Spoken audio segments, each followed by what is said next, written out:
هل جزاء الإحسان إلا الإحسان؟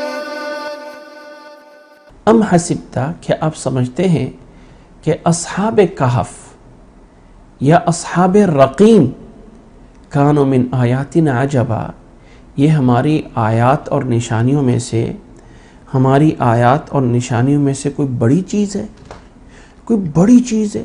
اللہ کے نبی صلی اللہ علیہ وسلم سے پوچھا گیا تھا نا کہ اصحاب کہف کون ہیں، تو اللہ نے فرمایا کہ آپ سمجھتے ہیں کہ یہ کوئی بڑی نشانی، یعنی اس طرح سے یا اس طرح کے علاوہ بھی بہت سی بڑی نشانیاں ہیں جو اللہ تعالیٰ نے دی ہوئی ہیں، تو ان میں سے یہ ایک اصحاب کہف بھی ہے۔ اب یہ جو اصحاب کہف ہیں، ان کو اصحاب کہف اس لیے کہا جاتا ہے کہ کہف کا معنی ہے غار، کسی بھی پہاڑ کے اندر نفق ہونا، ٹرمینل آنا، یا جس کو ہم بہت بڑا سوراخ غار کہہ دیتے ہیں، اسے کہا جاتا ہے غار۔ غار تو عربی میں اس پہاڑ کے اندر جو جگہ بنی ہوتی ہے، جب یہ لوگ، ان کا واقعہ آگے آتا ہے اصحاب کہف کا، کہ یہ لوگ ظالم بادشاہ سے بھاگتے ہوئے ایک غار میں جا کے انہوں نے پناہ لی تھی پہاڑ کے اندر، تو چونکہ ان کا واقعہ یہ بیان ہوا ہے، اسی مناسبت سے اس سورت کا نام بھی سورت کہف ہے۔ اچھا، دوسرا ان کا ایک اور نام بھی ہے، اور وہ ہے اصحاب الرقیم۔ رقیم کہتے ہیں تختے کو، لکھا ہوا تختہ جو ہے اس کو بولتے ہیں رقیم، کتبہ، یعنی جیسے یہ قبروں پہ لگانا جائز نہیں ہے، جو لگایا جاتا ہے قبروں کے اوپر مرحوم فلاں بن فلاں ہے، اس کی تاریخ وفات یہ ہے فلاں، یہ قبروں پہ کتبے لگانا، لکھ کے لگانا اسلام میں جائز نہیں ہے۔ لیکن یہ اس دور میں، یہ اسلام سے پہلے کا واقعہ ہے، اس دور میں ان کے اوپر ایک کتبہ بھی لگایا گیا تھا، لکھا تھا، یہ ہے اصحاب کہف۔ تو ان کو دو ناموں سے تاریخ میں جانا گیا، اصحاب کہف بھی اور اصحاب رقیم بھی۔ تو اللہ تعالیٰ نے دونوں نام یہاں پہ جمع کر دی اور فرمایا ام حسبت ان اصحاب الکہف والرقیم کانوا من آیاتنا عجبا، یہ ہماری آیات میں سے کوئی بہت بڑا عجیب واقعہ ہے، یعنی یقیناً عجیب ہے، لیکن اس کے علاوہ بھی اللہ تعالیٰ کے بہت بڑے عجائب ہیں اس کائنات میں جو اللہ نے بنایا ہے۔ فرمایا اذ اول فتیۃ الی الکہف، اس اول فتیہ یہ واقعہ ہے ان چند نوجوانوں کا، اذ جب، اول فتیۃ پناہ لی تھی ایک نوجوانوں کے ایک گروپ نے، الی الکہف ایک غار کی طرف، کچھ نوجوانوں نے ایک غار کی طرف آ کے پناہ لی تھی، فقالوا ربنا آتنا من لدنک رحمہ وہیئ لنا من امرنا رشدا۔ اچھا، ان لوگوں نے ایک دعا کی تھی، ربنا کہا تھا اے ہمارے رب، آتنا من لدنک رحمہ، اے ہمارے رب ہمیں اپنے پاس سے، اے ہمارے پروردگار ہمیں اپنے پاس سے رحمت عطا فرما، وہیئ لنا من امرنا رشدا، اور اللہ ہمارے جتنے بھی ہمارے کام ہیں، ہمارے جتنے بھی معاملات ہیں، ان میں سے جو صحیح ہے وہ ہمارے لیے آسان کر دے، وہیئ لنا من امرنا رشدا، ہمارے کاموں میں سے جو صحیح ہے، رشد ہے، ہدایت ہے، اس کو ہمارے لیے ہیئن کر دے، آسان کر دے۔ یہ دعا دی تھی، دعا کی تھی انہوں نے، اللہ نے ان کی دعا کو قبول کیا، اور اللہ نے انہیں اس وقت کے ظالم بادشاہ سے بچایا، اور اللہ تعالیٰ نے ان کو ایک لمبی نیند سلا دیا۔ ان لوگوں نے اپنے ایمان کو بھی بچا لیا، اپنی جان کو بھی بچا لیا، اور اللہ نے قیامت تک ان لوگوں کو بچا کے اپنی ایک نشانی بھی بتا دی۔ اب یہ 10 آیات ہیں، ان 10 آیات کے بارے میں یہ فضیلت موجود ہے کہ جس نے یہ 10 آیات سورۃ کہف کے شروع والی یاد کر لیں، اللہ تعالیٰ اس کو دجال کے فتنے سے محفوظ فرمائے گا۔ اب یہاں پہ 2 چیزیں ان آیات میں لگتی ہیں جو ایک قابل غور ہیں۔ ایک تو ان کی یہ دعا بہت بڑی دعا ہے، ربنا آتنا من لدنک رحمہ وہیئ لنا من امرنا رشدا، اے اللہ ہمیں اپنے پاس سے رحمت عطا فرما، اور جسے رب سے رحمت مل جاتی ہے اللہ پھر اس کی حفاظت بھی فرماتا ہے۔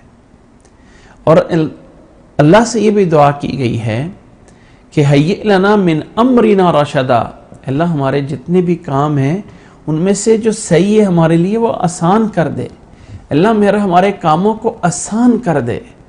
یہ اس میں جو ہے وہ دعا کی گئی ہے، گویا کہ انسان فتنے میں، آزمائش میں اللہ تعالیٰ سے اللہ کی پناہ مانگتا ہے۔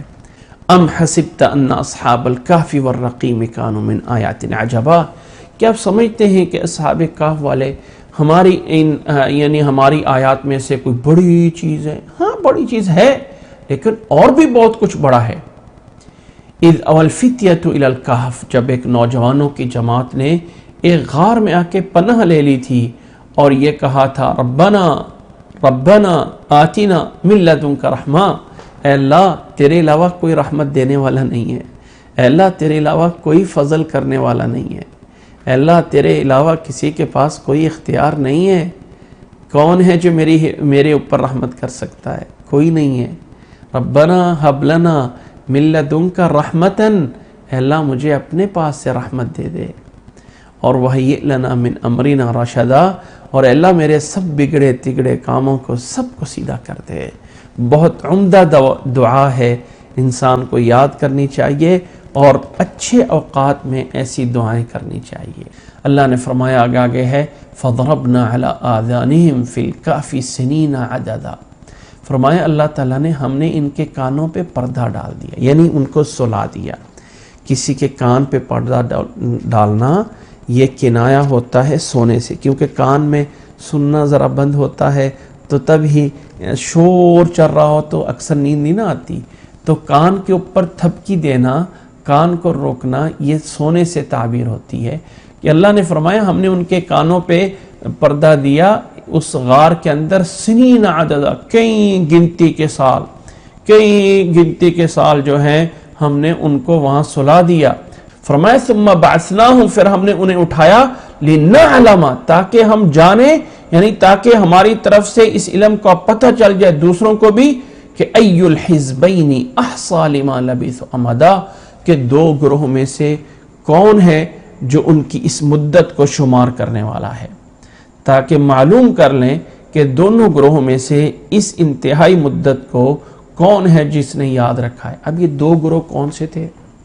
ایک تو یہ ہے کہ انہی میں سے دو گروہ ہو گئے تھے نوجوانوں میں سے، اور ایک یہ ہے کہ نوجوانوں کا وہ گروہ اور اس وقت کے بادشاہ کا جس نے ظلم ان پہ کرنا چاہا تھا، اور انہوں نے غار میں آ کے پناہ لے لی تھی، اور اس طرح کر کے ان کا جو ہے وہ اس دور کے کافر اور اس دور کے یہ نوجوان، ان دو جماعتوں میں سے پتہ چل جائے کون ہے جو اس مدت کو یاد رکھ سکتا ہے۔ یا اس سے مراد یہ بھی ہے کہ عہد رسالت میں نبی صلی اللہ علیہ وسلم کے دور میں جنہوں نے پوچھا ہے آپ صلی اللہ علیہ وسلم سے، مشرکین نے، یہ ہیں یا مسلمان ہیں، کہ کون ہے جو ان کا جان سکتا ہے کہ کتنی مدت جو ہے وہ رہے۔ یہ تھا واقعہ اجمالاً کہ کچھ نوجوان تھے جنہیں ہم نے غار میں سلا دیا، پھر ہم نے اٹھایا، یہ تھا اجمالاً۔ اب اس کی تفصیل شروع ہو جاتی ہے، نحن نقص علیک نبأہم بالحق، آئیے ہم آپ کو یہ واقعہ حق کے ساتھ بیان کرتے ہیں۔ نحن ہم ہیں جو بیان کرتے ہیں اس واقعے کو حق کے ساتھ یعنی صحیح اور سچائی کے ساتھ ہم بیان کرتے ہیں، اور وہ یہ ہے کہ انہم فتیۃ آمنوا بربہم وزدناہم ہدی، بے شک کچھ نوجوان تھے جو اپنے رب پہ ایمان لے کے آئے تھے، وزدناہم ہدی، اور ہم نے ان کو ان کی ہدایت پہ اور پختہ کر دیا تھا، ہم نے ان نوجوانوں کو ہدایت پہ اور زیادہ کر دیا تھا۔ زدناہم ہدی، یہ ایمان لائے تھے اپنے رب پہ، اور ہم نے ان کے ایمان میں اور اضافہ کر دیا تھا۔ یہ واقعہ کب کا ہے؟ حضرت عیسیٰ علیہ السلام سے پہلے کا ہے یا عیسیٰ علیہ السلام کے بعد کا ہے؟ مورخین میں اس میں اختلاف ہے کہ اصحاب کہف کا یہ واقعہ پہلے کا ہے یا بعد کا ہے۔ بہرحال کسی بھی دور کا ہے، بادشاہ کا نام عموماً نقل کیا جاتا ہے کہ ایک دقیانوس بادشاہ تھا۔ اس دور میں یہ واقعہ پیش آیا کہ وہ جو ہے وہ بتوں کی عبادت کرتا تھا، ایک ظالم تھا۔ کچھ نوجوان اٹھے، انہوں نے صرف اللہ کی بات کی، لوگ ان کے ساتھ ساتھ جمع ہونے لگے، بادشاہ تک یہ بات پہنچ گئی۔ بادشاہ نے ان کو اپنے پاس بلایا، انہوں نے بادشاہ کے سامنے کھڑے ہو کے کلمہ حق کہا کہ ربنا رب السماوات والارض، ہمارا رب اللہ ہے جو زمین و آسمان کا رب ہے۔ بادشاہ ان کے قتل کے درپے ہوا، اور وہ جو ہے نوجوان وہاں سے نکل کے ایک پہاڑ کے اندر ایک غار میں آ کے لیٹ گئے۔ یہاں اللہ نے ان کے اوپر نیند طاری کر دی۔ 300 سال تک وہ سوئے رہے۔ 300 سال بعد اللہ نے انہیں اٹھایا، اور ان میں سے نوجوان ایک شہر میں گیا۔ اس شہر میں حالات ابھی 300 سال بعد بدل چکے تھے کہ وہی بادشاہ مسلمان ہو چکے تھے، مسلمانوں کی حکومت ہو چکی تھی، اور اس بادشاہ نے 300 سال پہلے کے بادشاہ دقیانوس نے ایک لکھ کے کتبہ رکھا ہوا تھا۔ رقیم کا ایک دوسرا معنی بھی ہے کہ ان کے بارے میں اس نے بادشاہ نے ایک کتبہ لکھ کے رکھا ہوا تھا کہ چند نوجوان ہیں جو غائب ہو گئے، کہیں بھی ملک میں ملے نہیں ہیں، کہاں چلے گئے ہیں، ان کو تلاش کیا جائے، اگر نکل آئیں تو وہ ایسے ہوں گے ویسے ہوں گے۔ ان نوجوانوں کے بارے میں 300 سال سے پہلے لکھا ہوا وہ کتبہ نکالا گیا، یہ نوجوانوں کا پتہ چل گیا 300 سال بعد۔ اب وہ پورے لوگ مسلمان ہو چکے تھے، یہ لوگ واپس دوبارہ پیچھے غار میں آئے، اللہ نے انہیں دوبارہ سلا دیا، اور دوبارہ سلانے کے بعد اللہ نے پھر انہیں جو ہے وہ موت دے دی تھی اسی غار میں۔ تو یہ واقعہ اللہ تعالیٰ بتانا یہ چاہتا ہے کہ چند نوجوانوں نے بڑے سے بڑے بادشاہ کے سامنے کھڑے ہو کے مقابلہ کیا تھا، اور اللہ نے ان کے دلوں کو پختہ رکھ لیا تھا۔ اب اللہ تعالیٰ اس واقعے کو تفصیل کے ساتھ بیان کرتا ہے اور فرمایا نحن نقص علیک نبأہم بالحق، آئیے ہم آپ کے ان کی خبر ہم آپ کو سچ سچ سے بتاتے ہیں۔ انہم فتیۃ آمنوا بربہم، بے شک وہ کچھ نوجوان تھے جو اپنے رب پہ ایمان لائے، وزدناہم ہدی، اور ہم نے انہیں ہدایت میں اور زیادہ کر دیا تھا، وربطنا علی قلوبہم، اور ہم نے ان کے دلوں پہ مضبوطی سے ان کے دلوں کو مضبوط کر دیا تھا۔ ربطنا کا لفظی معنی ہوتا ہے باندھنا، ہم نے ان کے دلوں کو باندھ دیا یعنی مضبوط کر دیا۔ اذ قاموا، جب وہ کھڑے ہوئے یعنی بادشاہ کے سامنے یا اپنے لوگوں کے سامنے، اور انہوں نے یہ اعلان کیا فقالوا ربنا رب السماوات والارض، ہمارا رب وہ رب ہے جو آسمانوں کا اور زمین کا رب ہے، لن ندعو من دونہ الہا، ہم اس کے علاوہ کسی اور کو معبود نہیں پکارتے ہیں، ہم اس کے علاوہ کسی اور کو معبود نہیں بناتے ہیں۔ لقد قلنا اذا شططا، اگر ہم نے ایسا کیا تو ہم تو بڑی سری غلطی میں ہو جائیں گے۔ فرمایا لقد قلنا اذا شططا، اگر ہم اللہ کے علاوہ کسی اور کو معبود بنا لیں تو یہ تو بہت بڑا جھوٹ ہوگا۔ ہؤلاء قومنا، یہ ہماری قوم کے لوگ ہیں، اتخذوا من دونہ آلہہ، یہ اس اللہ کے علاوہ دوسروں کو معبود بنا رہے ہیں، لولا یأتون علیہم بسلطان بین، اس پر یہ کیوں کوئی واضح دلیل نہیں لے کے آ سکتے، یہ اس پر کیوں نہیں کوئی واضح دلیل پیش کرتے، اللہ کے علاوہ کون معبود ہے، لائیں اللہ کی طرف سے کوئی دلیل۔ فمن اظلم ممن افترى علی اللہ کذبا، اس سے بڑا ظالم کون ہے جو اللہ پہ جھوٹ بولتا ہے۔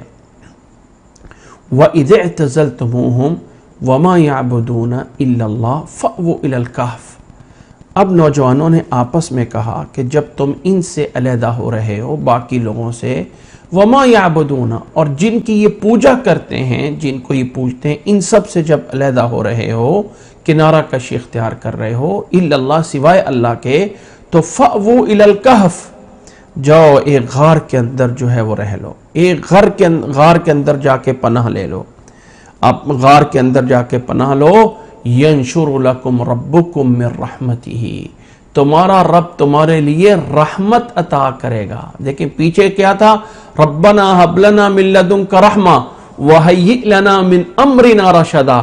جواب کیا ہے, ینشر لکم ربکم من رحمتہ, تمہارا رب تمہیں اپنے پاس سے رحمت عطا کرے گا. وَيُهَيِّئْ لَكُم مِّنْ أَمْرِكُم مِّرْفَقًا, اور اللہ تعالیٰ تمہارے کاموں میں تمہارے لیے آسانیاں اور سہولتیں پیدا کرے گا. مرفقا رفق سے ہے, رفق کا معنی ہوتا ہے سہولت, رفیق رفق رافا قاف, اسی سے ہے مرفقا. وَيُهَيِّئْ لَكُم, اور وہ اللہ اور وہ تمہارا رب تمہارے لیے آسان کر دے گا تمہارے معاملات کو. اس طرح کر کے پھر انہوں نے آ کے اپنی قوم سے نکل کے ایک غار میں آ کے پناہ لے لی, غار میں آ کے پناہ لے لی. اور اللہ تعالیٰ نے اب یہاں پہ اختصار ہے, پناہ لینے کے بعد وہاں پہ اللہ تعالیٰ نے انہیں سلا دیا. اب وہ غار کہاں تھی, کس طرح تھی؟ وَتَرَى الشَّمْسَ إِذَا طَلَعَتْ تَزَاوَرُ عَنْ كَهْفِهِمْ ذَاتِ الْيَمِينِ وَإِذَا غَرَبَتْ تَقْرِضُهُمْ ذَاتَ الشِّمَالِ. یوں سمجھے کہ وہ غار کا جو منہ تھا وہ نارتھ شمال والی سائڈ پہ تھا.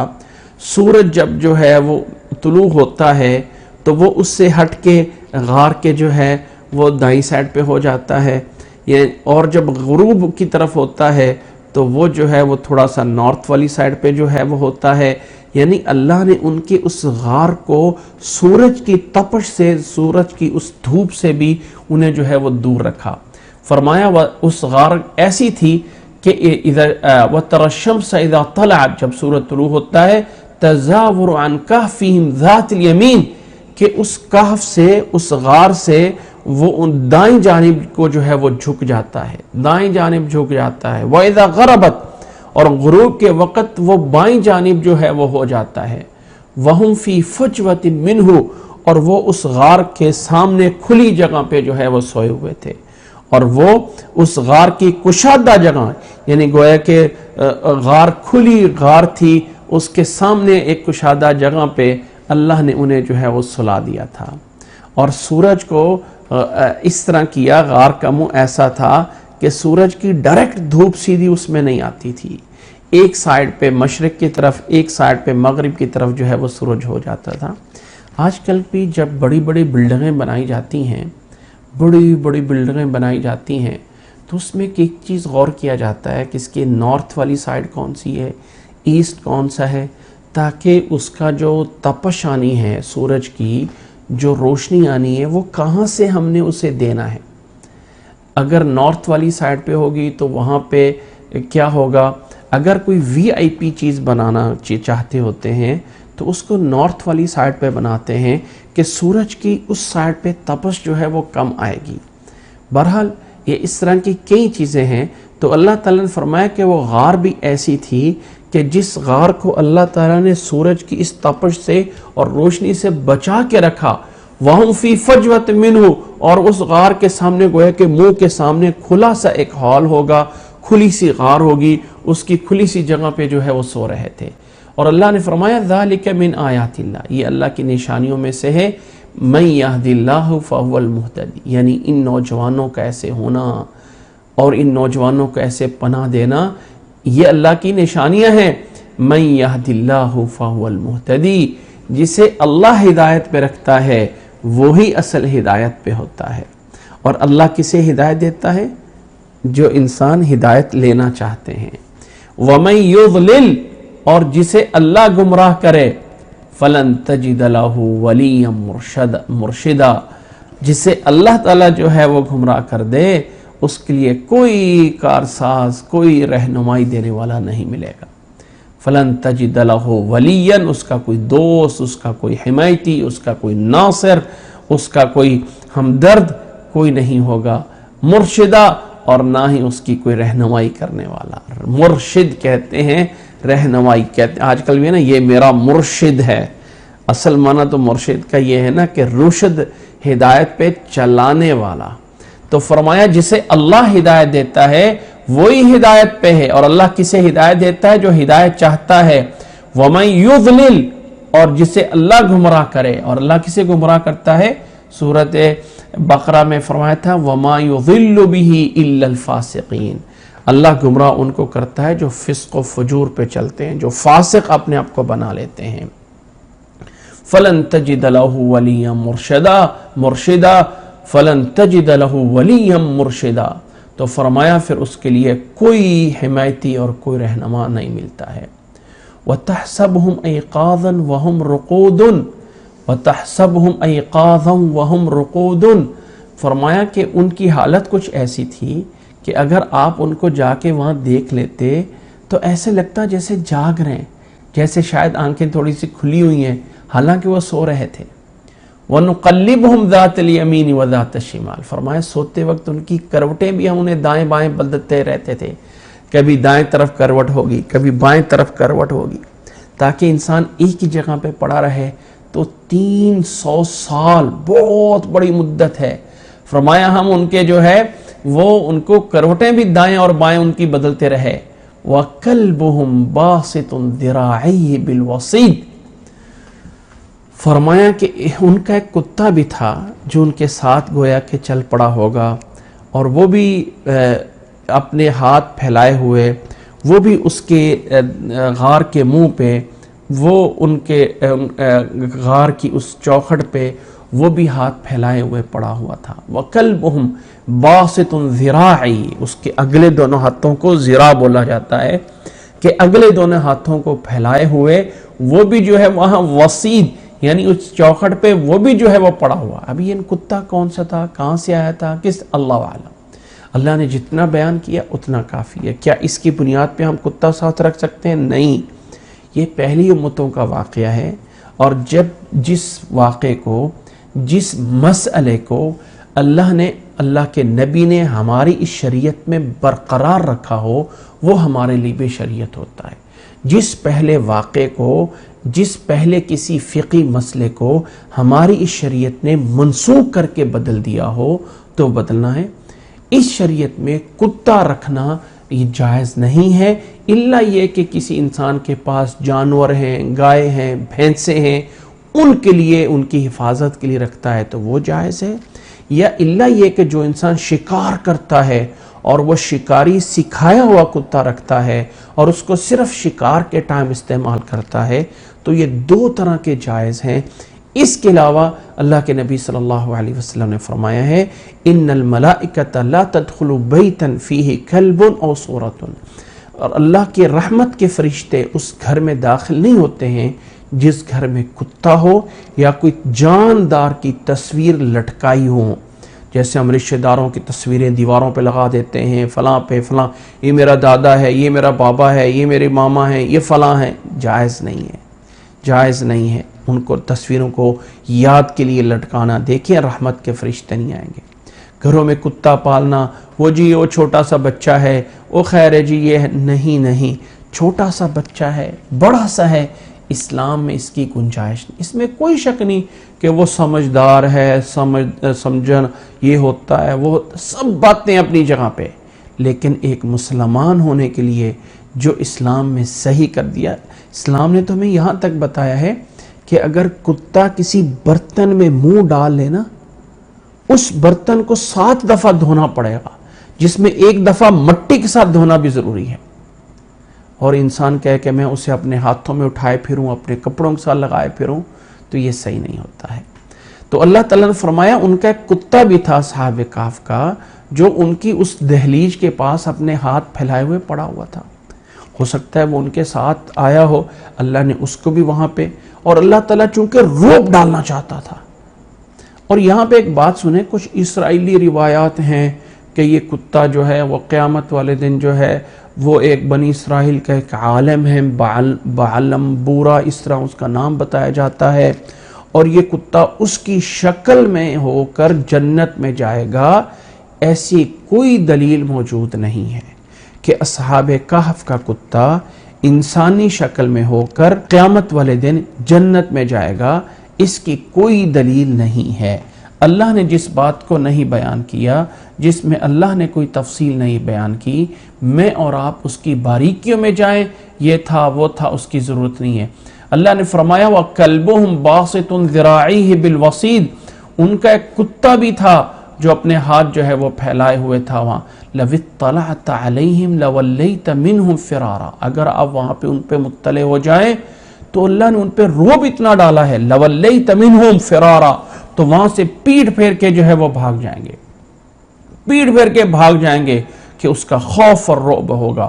وَلَمُلِئْتَ مِنْهُمْ رُعْبًا, تو وہاں سے رعب میں جو ہے وہ بھر جائے, رعب ان کا جو ہے وہ طاری ہو جائے. اس طرح کر کے اللہ تعالیٰ نے ان کو 300 سال تک وہاں سلائے رکھا. وَكَذَلِكَ بَعَثْنَاهُمْ, اب اللہ تعالیٰ نے انہیں اٹھایا 300 سال بعد. فرمایا اس لیے اٹھایا, بَعَثْنَاهُمْ لِيَتَسَاءَلُوا بَيْنَهُمْ, آپس میں پوچھتے ہیں کتنی دیر سوئے رہے ہو, کتنی دیر سو رہے ہو, کتنی دیر سوئے رہے. قال قائل منہم, ایک نوجوان نے ان میں سے کہا, کم لبثتم, کتنی دیر ٹھہرے ہو, یعنی کتنی دیر سوئے ہوئے ہو گئے ہو. قالوا لبثنا یوما او بعض یوم, فرمایا ایک پورا دن ہم سوئے ہوئے ہیں یا آدھا دن, ایک دن یا آدھا دن ہم سوئے ہوئے ہیں. یعنی 300 سال سوئے رہے اور جس کو وہ ایک دن یا آدھے دن سے تعبیر کر رہے تھے.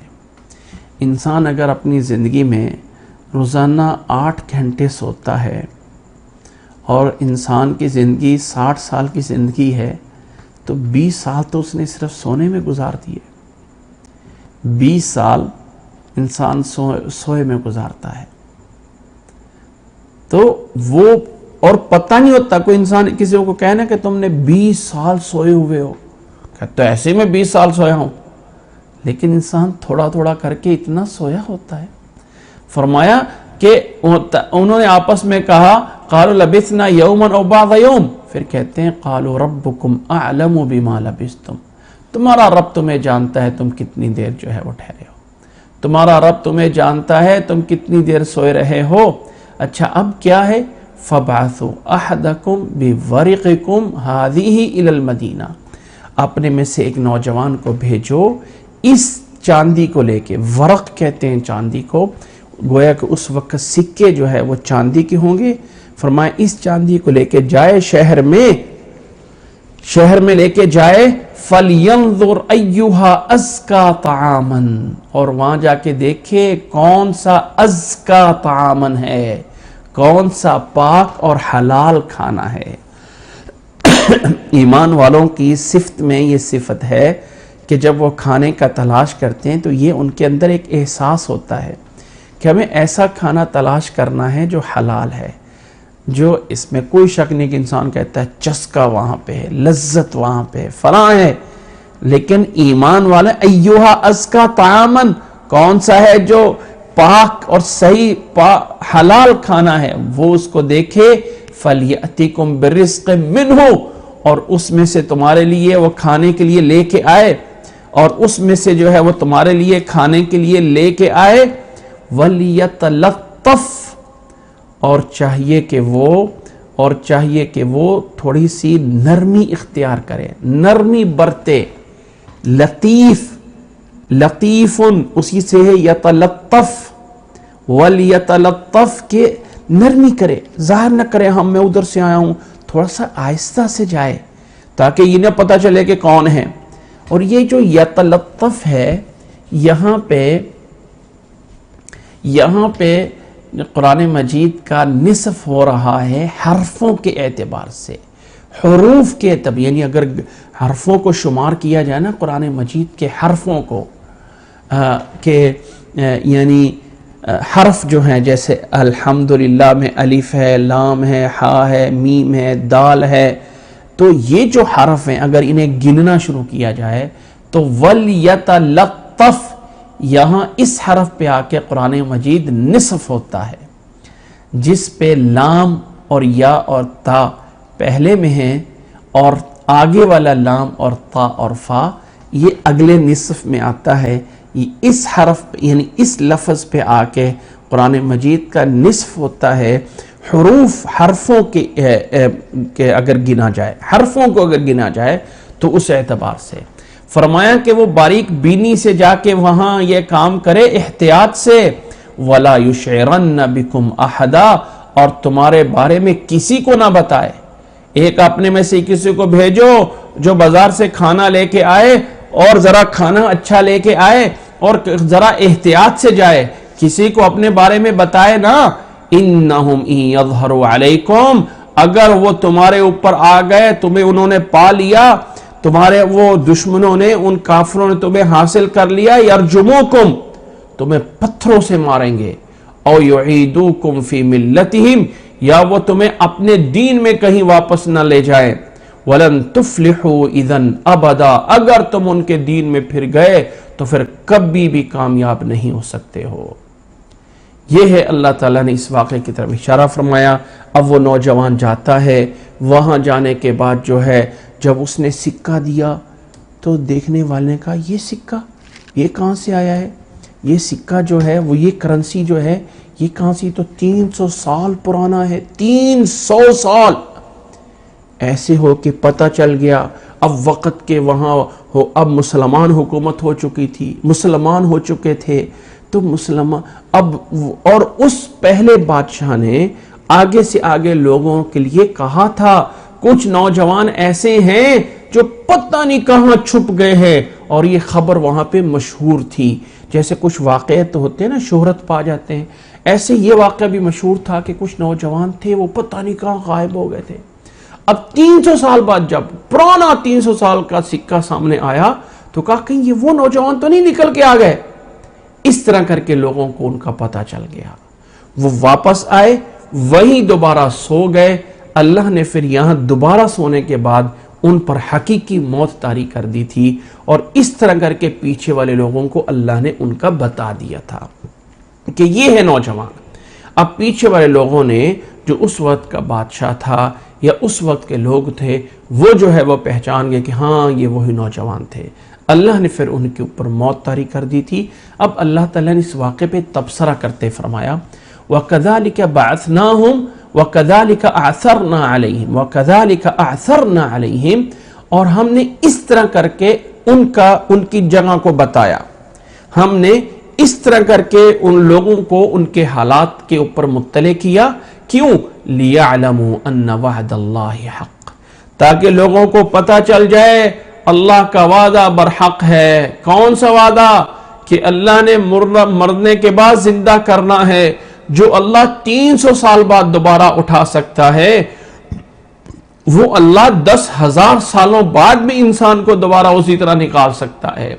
جو اللہ 300 سال کے اندر انسان کو اسی طرح رکھ سکتا ہے، وہ اللہ قبروں کے میں سے اسی طرح انسان کو نکال سکتا ہے۔ لِيَعْلَمُوا أَنَّ وَعْدَ اللَّهِ حَقٌّ، لِيَعْلَمُوا أَنَّ وَعْدَ اللَّهِ حَقٌّ، تاکہ وہ جان لے کہ اللہ کا وعدہ جو ہے وہ برحق ہے۔ وَأَنَّ السَّاعَةَ لَا رَيْبَ فِيهَا، اور قیامت آنے والی ہے، اس میں کوئی شک نہیں ہے۔ اللہ تعالیٰ نے فرمایا اس لیے ہم نے لوگوں کو ان کی اطلاع دے دی، اِذْ يَتَنَازَعُونَ بَيْنَهُمْ، جب وہ بعد کے لوگ آپس میں بحث کر رہے تھے، آپس میں اختلاف کر رہے تھے۔ فَقَالُوا ابْنُوا عَلَيْهِ بُنْيَانًا، کچھ لوگوں نے کہا کہ اب ان نوجوانوں کے اس غار کا ہمیں پتہ چل گیا ہے تو اس کے حفاظت کے لیے یہاں پہ تعمیر کوئی بلڈنگ بنا دی جائے۔ ربہم اعلم بہم، فرمایا رب ان کا زیادہ بہتر جانتا ہے کہ نتیجہ کیا ہوا۔ قال الذین غلبوا علی امرہم، جو لوگ معاملے پہ غالب آ گئے، جو لوگ ہو سکتا ہے جو اس وقت کے حکمران تھے، جو وہ تھے، وہ جو غالب تھے، انہوں نے کہا لَنَتَّخِذَنَّ عَلَيْهِمْ مَسْجِدًا، کہ یہاں ہم مسجد بناتے ہیں، یہاں پہ ہم مسجد بناتے ہیں۔ یہ پہلے ان لوگوں کے واقعات ہیں، اور ویسے بھی جو معاملات پہ غالب لوگ ہوتے ہیں، جو اس طرح کے اغلبیت پہ لوگ ہوتے ہیں، ان کے اندر یہ نہیں ہوتا کہ ان کے اندر بہت بڑی بصیرت ہو، بہت بڑا ہو۔ یہ پہلی امت کا واقعہ ہے، اس امت کا واقعہ نہیں ہے، پہلی امتوں کا واقعہ ہے کہ اللہ نے فرمایا قال الذین غلبوا علی امرہم، جو لوگ معاملات پہ غالب آئے، جو صاحب حکومت تھے، ارباب تھے، انہوں نے کہا ہم یہاں پہ مسجد بنا لیتے ہیں۔ اب اللہ تعالیٰ نے اس پہ کوئی تبصرہ نہیں کیا کہ انہوں نے صحیح کیا، غلط کیا، کیا صحیح تھا۔ جب اللہ تعالیٰ نے اس پہ کوئی تبصرہ نہیں کیا تو میں اور آپ کیوں کریں؟ ہماری شریعت میں یہ ہے، ہماری شریعت میں یہ ہے کہ نبی صلی اللہ علیہ وسلم نے اس چیز کو منع کر دیا گیا ہے۔ آگے اللہ تعالیٰ نے فرمایا سَيَقُولُونَ ثَلَاثَةٌ رَابِعُهُمْ كَلْبُهُمْ وَيَقُولُونَ خَمْسَةٌ سَادِسُهُمْ كَلْبُهُمْ رَجْمًا بِالْغَيْبِ کہ اب ان کی تعداد کتنی تھی؟ وہ جو اصحاب کہف کے نوجوان تھے، کچھ لوگ کہتے ہیں 3 ہیں، چوتھا ان کا کتا تھا، کچھ لوگ کہتے ہیں 5 ہیں، چھٹا ان کا کتا تھا، رجمن بالغیب۔ اللہ تعالیٰ نے فرمایا یہ جتنی باتیں بھی کہہ رہے ہیں یہ صرف اور صرف اٹکل پچو غیب میں تیر یعنی اندھیرے میں تیر چلا رہے ہیں۔ رجمن بالغیب، رجم کہتے ہیں پھینکنا پتھر اندھیرے میں، بالغیب یعنی سب اپنے پاس سے تکے لگا رہے ہیں، غیب کی باتوں میں اٹکل لگا رہے ہیں اور کچھ نہیں ہے۔ اور کچھ کہتے ہیں وَيَقُولُونَ سَبْعَةٌ وَثَامِنُهُمْ كَلْبُهُمْ، کچھ کہتے ہیں کہ وہ 7 تھے، 8واں ان کا کتا تھا۔ اس رائے پہ اللہ تعالیٰ نے ایک تبصرہ نہیں فرمایا، یعنی پہلی 2 باتوں کو غلط کہا ہے، لیکن اس 7 تھے، 8واں ان کا کتا تھا، اس پہ جو ہے کوئی اللہ تعالیٰ نے تبصرہ نہیں فرمایا۔ اس لیے مفسرین کہتے ہیں کہ راجح بات یہ ہے کہ وہ 7 نوجوان تھے اور 8واں ان کا کتا تھا، پھر بھی اللہ نے کہا قُلْ رَبِّي أَعْلَمُ بِعِدَّتِهِمْ، آپ یہی کہہ دیجئے میرا رب جو ہے وہ جانتا ہے ان کی تعداد کتنی تھی۔ مَا يَعْلَمُهُمْ إِلَّا قَلِيلٌ، بہت تھوڑے لوگ ہیں جو جانتے ہیں، بہت تھوڑے لوگ ہیں، لیکن اصل میرا رب جانتا ہے وہ کتنے لوگ تھے۔ فَلَا تُمَارِ فِيهِمْ إِلَّا مِرَاءً ظَاهِرًا، فرمایا ان کی تعداد میں کتنے تھے، 5 تھے، 7 تھے، 8 تھے، یہ وہ، اس میں بحث کرنے کی ضرورت نہیں ہے۔ فَلَا تُمَارِ فِيهِمْ، بس آپ اس میں جو ہے وہ صرف سرسری سی بات کریں، مِرَاءً ظَاهِرًا، ایک ظاہری طور پہ تھوڑی سی بات کر دیا کریں، بحث نہ کریں۔ وَلَا تَسْتَفْتِ فِيهِمْ مِنْهُمْ أَحَدًا، اور نہ ہی اس کے بارے میں جا کے ان سے پوچھیں یہود و نصارہ سے یا مشرکین سے کہ اچھا تم بتاؤ وہ کتنے تھے، تم بتاؤ بھائی کتنے بھی تھے۔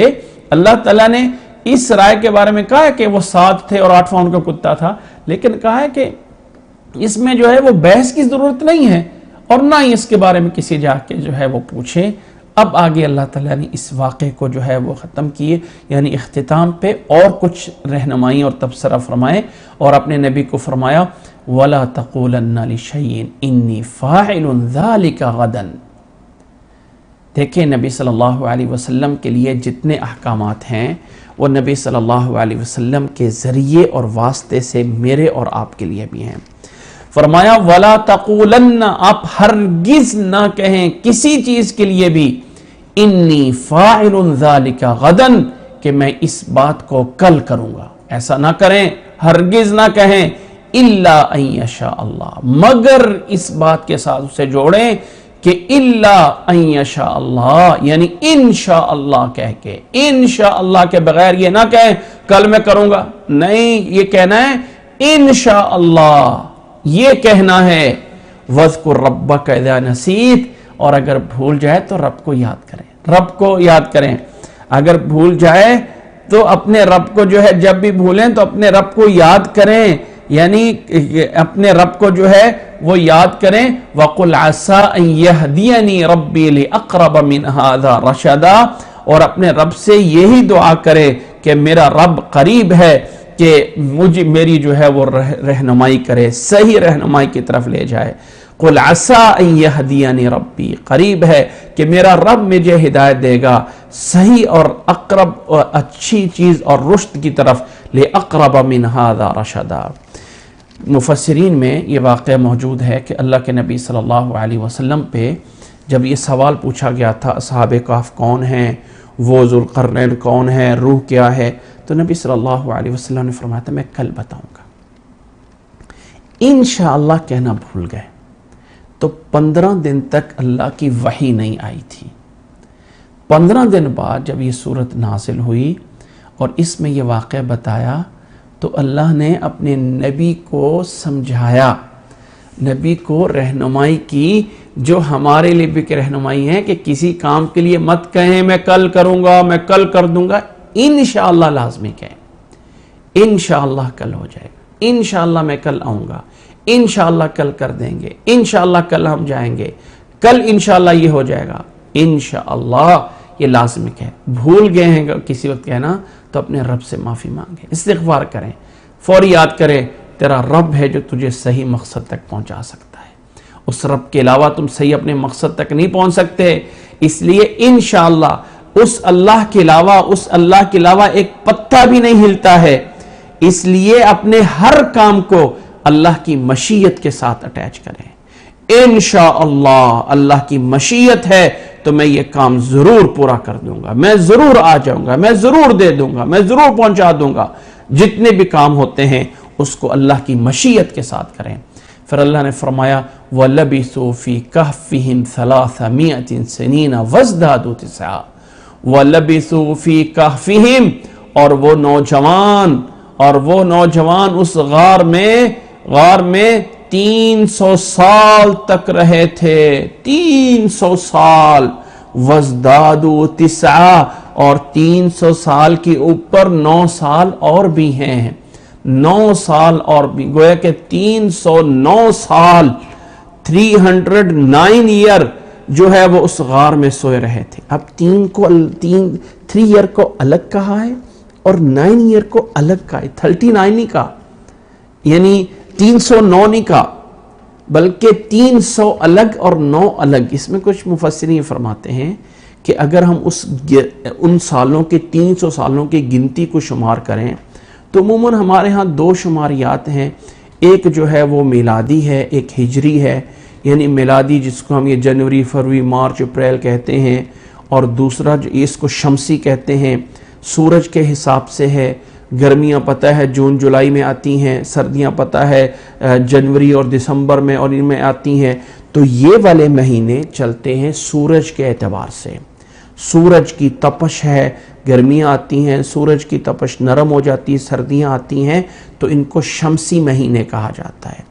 اور یہ والا شمسی مہینوں کا سال, اس میں مہینہ یا تو فروری کے علاوہ باقی یا تو 30 کا ہوتا ہے یا 31 کا ہوتا ہے, تو یہ 10 دن زیادہ ہوتا ہے بنسبت دوسرے تعداد کے جو ہمارے اسلامی مہینے ہیں, محرم, صفر, ربیع الاول, ربیع الثانی, جمادی الاولی, جمادی الثانی, رجب, شعبان, رمضان, ذوالقعدہ, ذوالحجہ. یہ جو 12 مہینے ہیں یہ اسلامی سال, اس کے مہینوں کی تعداد ہوتی ہے دنوں کی 29 تاریخ یا 30 تاریخ. تو یہ 10 دن کم ہوتے ہیں. تو اگر ہم اس 300 سال کو قمری مہینوں چاند کے حساب سے جو ہمارے محرم, صفر مہینے ہیں ان کی تعداد گنے تو وہ 300 سال بنتے ہیں, وہ 309 سال بنتے ہیں قمری مہینوں کے اعتبار سے. اور اگر شمسی مہینوں کے حساب سے شمار کریں تو اس میں چونکہ ذرا 10 دن زیادہ ہوتے ہیں ایک سال میں, تو اس طرح 300 سال جو ہیں وہ 300 سال بنتے ہیں. اس لیے گویا کہ اللہ تعالیٰ نے دونوں گنتیوں کو آپس میں جمع کر دیا. جملہ یہ ہے وَلَبِثُوا فِي كَهْفِهِمْ 300 سِنِينَ وَازْدَادُوا تِسْعًا, اور اوپر زیادہ کر لے 9 سال بھی, تو 300 سال گویا کہ شمسی مہینوں کے اعتبار سے ہے اور 309 سال ان کے قمری مہینوں کے اعتبار سے ہیں. آگے اللہ نے فرمایا پھر بھی قُلِ اللَّهُ أَعْلَمُ بِمَا لَبِثُوا, اللہ تعالیٰ زیادہ بہتر جانتا ہے. قُلِ اللَّهُ أَعْلَمُ, آپ یہی کہیں کہ اللہ بہتر جانتا ہے وہ کتنی دیر رہے.